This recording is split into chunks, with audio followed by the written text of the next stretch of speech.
मसीह यीशु में आप सबकी सलामती हो। मैं हूं आपका मेज़बान पादरी मकबूल जॉर्ज और आप देख रहे हैं प्रोग्राम खुदा के लोग। नाज़रीन, जब हम ज़िंदगी और मौत की बात करते हैं तो ज़िंदगी के अपने तरीके हैं, उसकी अपनी रस्मात हैं, उसकी अपनी रवायात हैं, और जब हम मौत की बात करते हैं तो उसकी भी अपनी रवायात हैं, अपने उसके रिवाज और रस्में हैं। अगर हम मुख्तलिफ़ मज़ाहिब की बात करें, मुख्तलिफ़ कबीलों की बात करें, मुख्तलिफ़ फ़िरक़ों की बात करें, तो हमें हर जगह पर मुख्तलिफ़ रसूमात और मुख्तलिफ़ रिवाज और रवायतें जो हैं वो हमें मिलती हैं। लेकिन हर जगह पर, हर ख़ित्ते पर, हर शहर में, हर मुल्क में अपने अपनी सकाफ़त है, अपनी अपनी रस्म और रिवाज है। हम बाइबल मुक़द्दस में जब इन चीज़ों को देखते हैं और मुक़द्दसीन के बारे में जब हम उसको पढ़ते हैं, उनकी तदफ़ीन के बारे में जब हम देखते हैं, तो वहाँ पर भी हमें बहुत सी ऐसी रसूमात का ज़िक्र मिलता है। अक्सर ये सुना गया है, अक्सर ये देखा गया है और अक्सर ये बात सुनने में आती है कि जब हम किसी की तदफ़ीन करके आते हैं तो कहा जाता है कि कब्रों पर इसके बाद आप ना जाइएगा। लेकिन चूँकि लोग अपने प्यारों को खो रहे होते हैं, जिनके साथ उन्होंने वक्त गुजारा होता है, दिन महीने साल गुजारे होते हैं, उन्हें भुला देना इतना आसान भी नहीं होता। क्यों कहा जाता है कि दफनाने के बाद कब्र पर जाना जो है वो रवा नहीं है? क्या बाइबल मुक़द्दस इसकी तालीम हमें क्या देती है? शरीयत हमें इसके बारे में क्या बताती है? मुख्तलिफ़ डिनोमिनेशन, मुख्तलिफ़ तबके, मुख्तलिफ़ फ़िरके जो हैं इसके बारे में क्या कहते हैं? आज हम बाइबल मुक़द्दस में से जानने और सीखने की कोशिश करेंगे। जब हम नए अहदनामे का मुताला करते हैं और जब हम मसीह यीशु की तदफ़ीन के हवाले से देखते हैं तो वहाँ पर भी हमें मुख्तलिफ़ हवाला जात के अंदर मुख्तलिफ़ चीज़ें मिलती हैं। वहाँ पर हम देखते हैं कि चंद ख़वातीन जो हैं वो वहाँ कब्र पर जाती हैं और इसके हवाला जात हमें यहाँ पर मिलते हैं। हम अगर मत्ती रसूल की अंजील को देखें, उसके 27वें बाब की 60 और 61 आयत को देखें तो वहाँ पर भी हमें मरियम मगदलीनी और दूसरी मरियम का जिक्र मिलता है। और जब हम मत्ती ही की बात करते हैं 28 बाब उसकी पहली आयत, तो वहाँ पर भी हमें मिलता है। मरकस में भी हमें इन चीज़ों का जिक्र मिलता है, लेकिन यहाँ पर हमें 2 नहीं बल्कि 3 ख़वातीन का जिक्र मिलता है कब्र पर जाने का। और इसी को आज हम चर्चा में लाएंगे और इसी हवाला जात को हम खुदा उनके कलाम में से सीखने और जानने की कोशिश करेंगे। और आज की इस नशिस्त में हमारे साथ खुदा के खादम मौजूद हैं जिनका ताल्लुक़ फिलदीफिया पेंतिकॉस्टल से और अरसा 33 साल से वो खुदा उनकी खिदमत में सरगर्म है। और यकीनन जब कोई खादम खुदा की खिदमत करता है तो यकीनन वो रूहों को जीतता है और रूठी हुई को या ऐसी रूहों को जो खुदा से दूर हो जाती हैं किसी भी वजह से, उनको वो वापस खुदा की तरफ लेकर आता है। आज वो हमारे साथ स्टूडियो में मौजूद हैं। आइए उनसे मिलते हैं और आज के इस मौजू पर उनसे बात करते हैं। खुदा के खादम पादरी परवेज़ तबस्सुम साहब, सर आज के इस प्रोग्राम में आपको खुशामदीद कहता हूँ। और चूँकि ये मौजू आज जो हमारे सामने है और हम जिस पर हम चर्चा करेंगे, हमने जैसे तमहीद के अंदर इस बात को कहा और इस बात को जाना कि जब हम मसीह यीशु की तदफ़ीन के हवाले से देखते हैं तो वहाँ पर हमें बाज़ हवाला में, जैसे मैंने कहा कि 2 ख़वातीन का जिक्र मिलता है, मरियम मगदलीनी और फिर मरियम जो याकूब की माँ, और फिर सलोमी का भी जिक्र मिलता है हमें। लेकिन अक्सर हम ये सुनने को हमें मिलता है कि कब्रों पर जाना जो है वो रवा नहीं है। मुख्तलिफ़ मकातब फ़िक्र से जो लोग हैं वो इसको मना करते हैं। तो मैं आपसे जानना चाहूँगा कि बाइबल मुक़द्दस इसके बारे में क्या तालीम देती है? और सब मैं इससे पहले कि गुफ्तगू शुरू करूँ आपका और आपकी ये सारी तंजीम का और गवाही टीवी के चेयरमैन का और तमाम लोगों का शुक्रगुज़ार हूँ कि जिन्होंने नाचीज़ को इस लायक समझा कि खुदा के कलाम के मुताबिक गुफ्तगू की जा सके। आपने बड़ा नुक्ता उठाया है, बल्कि नुक्ते उठाए हैं।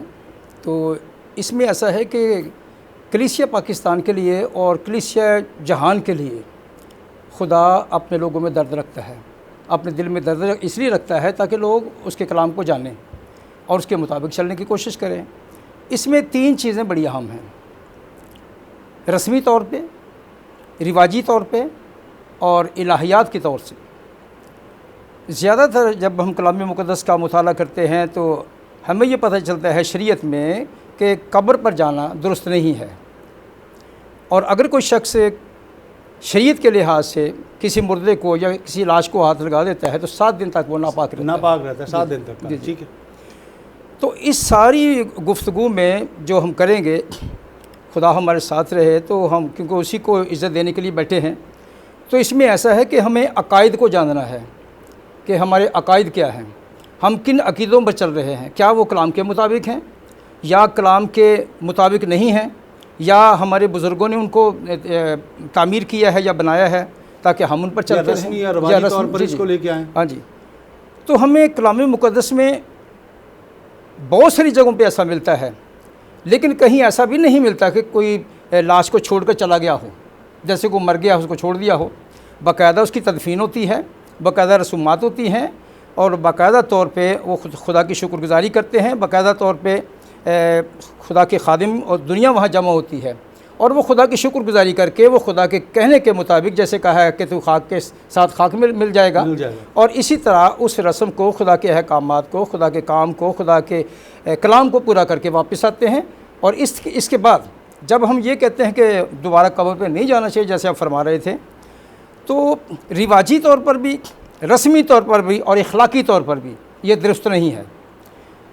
लिहाजा कोई भी शख्स है, जब उसका प्यारा उससे जुदा होता है, उसके साथ उसने कोई वक्त गुजारा होता है या ज़िंदगी गुजारी होती है, तो ये सारी बातें कोट करती हैं, ये सारी बातें अहमियत का हामिल हैं कि उसको इतनी जल्दी नहीं भुलाया जा सकता। तो अगर कोई शख्स अपने जज्बाती तौर पर चला गया है, वो इस बात को याद रखते हुए कि मेरा प्यारा है, मैं इससे प्यार करता रहा हूँ, वो मुझसे हमेशा के लिए जुदा हो गया है, तो इसमें इस बात को देखना पड़ेगा कि क्या उसने कोई खुदा के कलाम के लिए कोई कोताही तो नहीं कर दी, कोई जुर्म तो नहीं कर दिया, क्योंकि वो इखलाकी तौर पर इतना मगन हो गया है कि वो किसी चीज़ से भी ओहदा बरा हो गया है। लेकिन खुदा ये चाहता है कि उसकी जो तकसीर या ख़ता होती है वो उसको माफ़ करने के लिए तैयार होता है, क्योंकि शरीयत में जब जाते हैं तो शरीयत इतनी सख्त है कि आप दूसरी बात कर ही नहीं सकते। बिल्कुल। लेकिन जब हम उसके साथ एक रिवायात को देखते हैं तो रिवायत हमें, जो बुज़ुर्गों की रिवायत है, वो हमें इस बात के लिए आमादा करती हैं कि हमारा खुदा मुआफ़ करने वाला खुदा है अगर काम ठीक हो तो। देखिए, जब अगर हम पुराने ऐहदनामा को देखें तो पुराने ऐहदनामा के अंदर जब इब्राहिम जी की बीवी सारा का जब इंतकाल होता है, जी। तो वो बाकायदा तौर पर वहाँ पर उस जगह को ख़रीदता है। जी। जबकि ये कहा भी जाता है वहाँ पर कि अगर आप चाहते हैं तो हम आपको अच्छी से अच्छी जगह भी देते हैं, बेहतर से बेहतर जगह देते हैं, आप वहाँ दफना दें। लेकिन इब्राहिम का जो क्या कहना चाहिए, इजहार यही होता है, या उनकी जो बात होती है कि नहीं, मैं इस जगह पर को ख़रीदूँगा। आज भी हम देखते हैं कि जगह ख़रीद कर ही दफन किया जाता है, उसके पैसे जो हैं दिए जाते हैं। हम देखते हैं चांदी के 400 मिसकाल जो दिए गए। तो इस बात को आप कैसे देखते हो? फिर जब हम आगे चलेंगे तो हम देखेंगे कि उस खरीदी हुई जगह पर एक नहीं, इब्राहिम के बाद उसकी नस्ल के जो लोग हैं वहाँ पर दफन किए गए। तो इस बात को आप किस तरह से देखते हैं? सर, बात यह है, जो आपने बात कही है उसका जवाब ये है कि जो जगह ख़रीदी जाती है वो आपकी मालिकियत होती है। तो इखलाकन तौर पे उन्होंने उनको कहा कि आप अपनी बीवी सारा को यहाँ दफना दें, बल्कि कहीं भी दफना दें, ये जगह आपकी, आप हमारे मेहमान हैं, कोई मसला नहीं है, जितने भी मरेंगे यहाँ दफना दें। लेकिन उन्होंने कहा कि ये आपकी जो ऑफ़र है ये मेरे लिए और मेरे ख़ानदान के लिए बेहतर नहीं है। लिहाजा जब हमने इसकी कीमत अदा की होगी तो हमें ये पता चला कि ये हमारी है, हमारी ज़मीन है, और उसकी देखभाल भी जी हम खुद करेंगे। बिल्कुल। तो जब उस ज़मीन को ख़रीद लिया गया है और अपने प्यारों को उस ज़मीन के हवाले कर देते हैं खुदा के कलाम के मुताबिक, तो उसमें आपका ये हिस्सा बनता है कि आप उसको देखते रहें, उसकी हिफाजत करते रहें, उसको जितनी भी जगह खूबसूरत बनाएं, उसके जो उसमें जो दरख्त आते हैं, जो उसमें पौधे आते हैं, उनको खूबसूरत बनाएं। तो इसमें कोई मुज़ायका नहीं है कि जी ऐसा नहीं करना चाहिए। उन्होंने आपके कहने के मुताबिक, कलाम के मुताबिक जगह ख़रीदी, फिर दफनाया। हालांकि वहाँ बड़ी बहस हुई है, इस मोहब्बत में बड़ी बहस हुई है, लेकिन उन्होंने कहा कि जो कुछ भी है, मुझे पता है कि मेरी बीवी का जनाजा यहाँ मौजूद है, लेकिन मैं फिर भी ये चाहूँगा कि मैं उसके पैसे दूँ और ये मेरी हो जाए और मेरा आपके साथ एक अहद व पैमान हो जाए और इसके सबब से ये मेरी ख़ानदानी विरासत बन जाएगी। जैसे हमने इस बात को जाना और हम कह रहे हैं कि वो जगह खरीदी, जब आप याकूब की बीवी राखल की बात करते हैं, बाइबल मुक़द्दस में जब देखते हैं पैदाइश उसका 35 बाब और 20 आयत, और याकूब ने उसकी कब्र पर एक सतून खड़ा कर दिया, राखल की कब्र का ये सतून आज तक मौजूद है। इससे मुराद ये हुई कि याद बाकी है। जी जी, उसकी देखभाल भी हो रही है, उसका सब कुछ भी हो रहा है। बात वहीं पर है कि मुख्तलिफ जो हमारे यहाँ डिनोमिनेशंस हैं उनके अंदर जो ये तज़ाद पाया जाता है कि कुछ कहते हैं कब्र पर जाना चाहिए, कुछ पर नहीं, कुछ कहते हैं जी नहीं जाना चाहिए, तो उस पर आप क्या, उसको किस तरह से देखते हैं हज़रत बाइबल मुक़द्दस? सर इसमें मैं ज़ाती राय पेश करूँगा। मैंने शुरू में 2-3 बातें कही थी, वो था इखलाकी तौर पे या रस्मी तौर पे या रिवाजी तौर पे। तो इसमें अगर हम इस मुद्दे को उठाते हैं कि वो जाते हैं, हालांकि उनको पता है ये नहीं जाना चाहिए, अगर हम जाते हैं कोई एहतराम के तौर पर एहतराम करते हैं अपने बुज़ुर्गों का, और अगर जाके हम सजदा सलाम करते हैं और जाकर वहाँ फातिहा ख़वानी करते हैं, तो मेरा ख़्याल है कि ये ठीक नहीं है, ये उनका ज़ाती मामला है। तो अगर ये कहा जाए कि उनको पता नहीं, तो पता है उनको। अगर 5वीं सदी में जाया जाए तो 5वीं सदी में बेशुमार चीज़ें आपके सामने आती हैं, अगर उनका यहाँ मैं बयान करूँ तो मुमकिन है कि वो किसी तज़ाद का सबब बन जाए या इधर उधर से बातें आनी शुरू हो जाएं या सवाल जवाब आने शुरू हो जाएं। लेकिन बात को समझने का मकसद ये है कि खुदा के कलाम के मुताबिक कर लेने की कोशिश करनी चाहिए।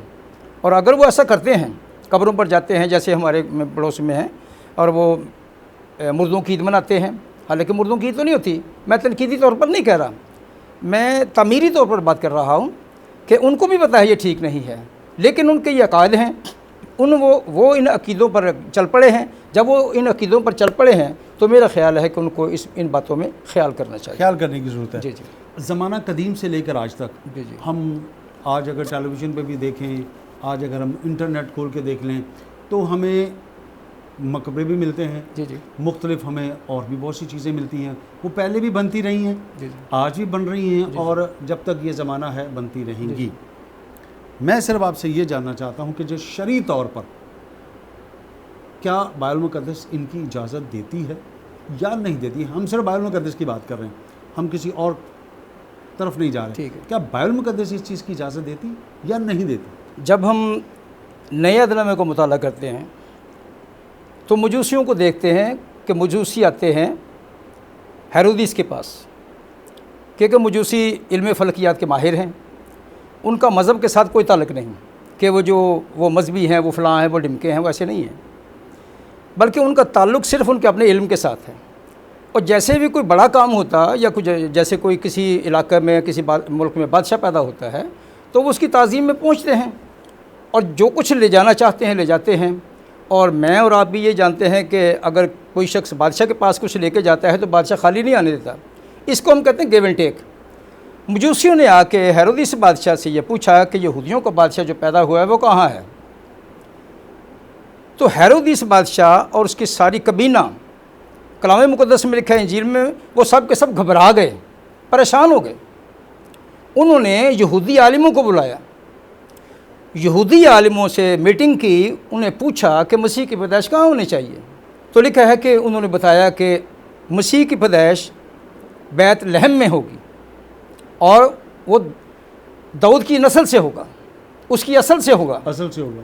तो ये सारा जो मैदान उनके सामने, बादशाह के सामने खुल जाता है, आसान हो गया।